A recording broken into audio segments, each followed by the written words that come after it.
This is the Hollywood Rabbi. It's a new week, and guess what? There's a new Jewish holiday. This week we're celebrating Sukkot, which is a 7-day holiday that occurs soon after Yom Kippur, which commemorates God's protection of the ancient Hebrews after the exodus from Egypt. Sukkot means huts or outdoor shelters that people live in for 7 days during the holiday. The sukkah surrounds its visitors on all sides, symbolizing faith in God is all around us, offering protection and care in the spiritual and physical realm. During the holiday of Sukkot, we also do the special mitzvah of making a blessing over the 4 species of lulav and etrog. The lulav and etrog are also waved in the sukkah. Ancient Israel was the first and foremost an agricultural society, and the laws, customs, and rituals described in the Torah reflect this. The 4 species symbolize the agricultural abundance and God's role in nourishing the people of Israel. The holiday of Sukkot is centered around the concept of happiness. It's even called the time of our supreme joy, a time where we are supposed to be filled with happiness and thankfulness.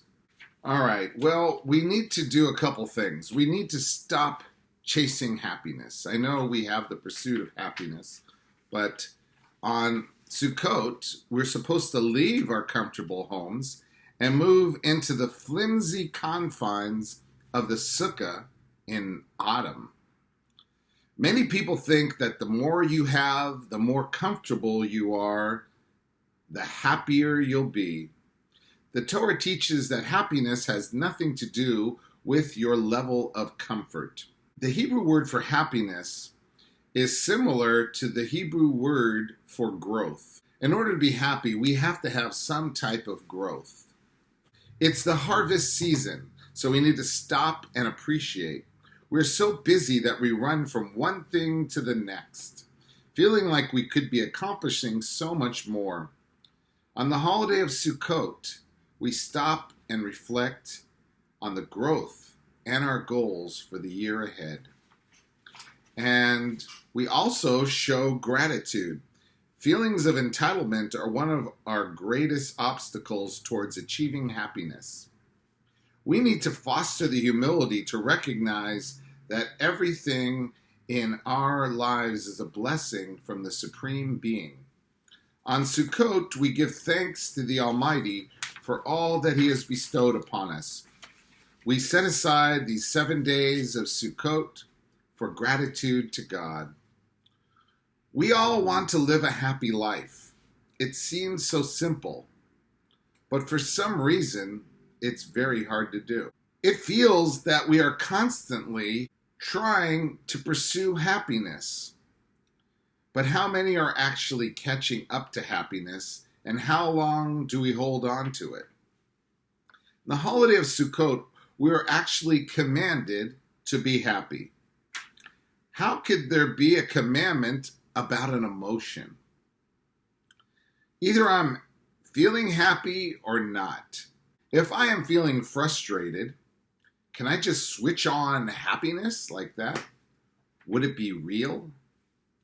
Sukkot teaches us to live in a state of happiness. I guess you gotta fake it till you make it, people.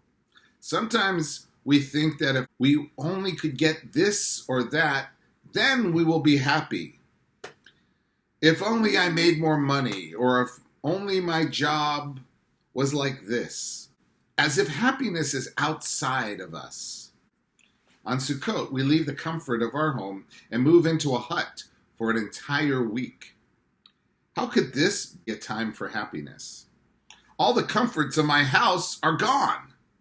No couch, no air conditioning, no TV, no comforts of home.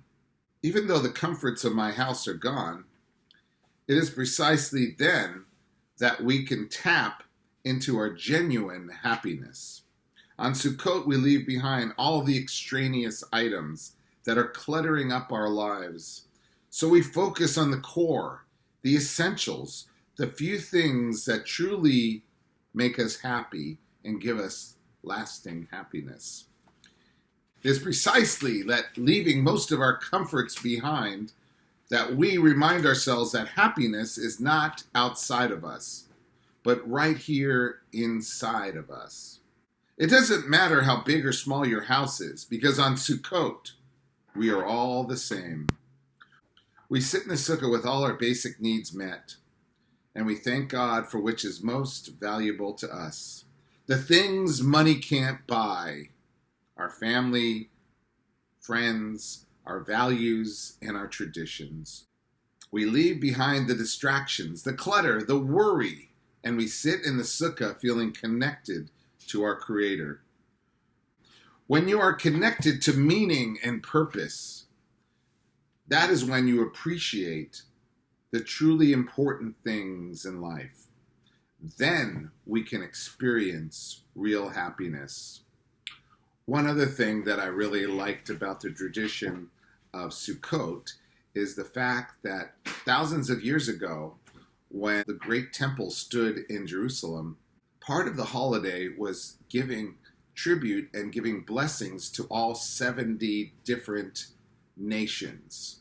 This seems unprecedented to me, that during a time when it was very common for one country to attack the other just to gain land, they actually prayed for all 70 nations. Well, I hope you all can find happiness in the simple things and the important things in life: family, friends, and love. Have a Chag Sameach, have a happy holiday, and thanks for watching.